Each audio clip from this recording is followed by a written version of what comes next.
Three important lessons about successful Jewish parenting appear at the commencement of Parshat Tetzaveh. The Torah gives us a mitzvah, leha'alot ner tamid, to guarantee that there would be a continuous flame existing in the sanctuary in the wilderness.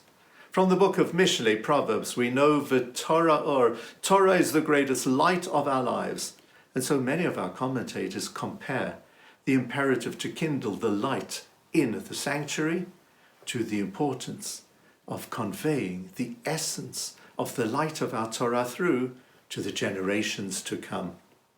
When it comes to kindling lights, I can identify three rules. We all have had experience of lighting, let's say, menorah candles or birthday candles or Shabbat candles. Rule number one is you can never predict. You'll never know, will that wick cooperate or won't it? Rule number two, you have to have patience.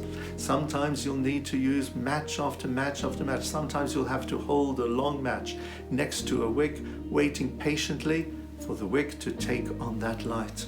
And rule number three is presented to us by Rashi at the beginning of our parsha. Rashi says, Madlik, you must kindle that light ad shetehei shalhevet ola me'eineha, until you can step back knowing that the flame will be burning of its own accord.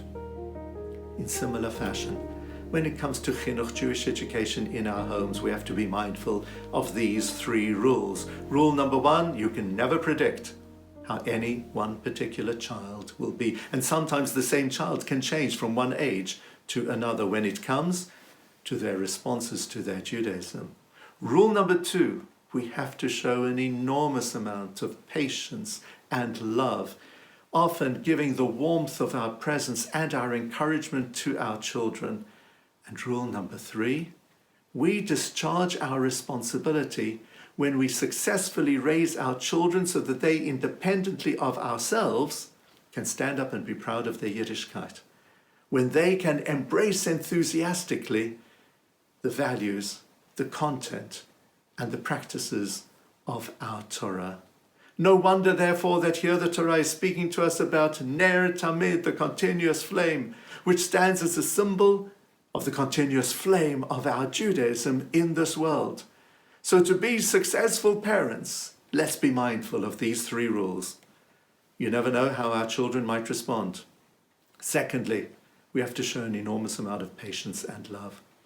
And thirdly, let's guarantee that our children will be fired up with enthusiasm and passion about their Judaism, not performing it only because we want them to, but performing it because they appreciate how fortunate they are to have the privilege of following a life filled with Torah, to the extent that one day, please God, they in turn will pass on the glorious flame of our Judaism through to the generations to come. Shabbat Shalom.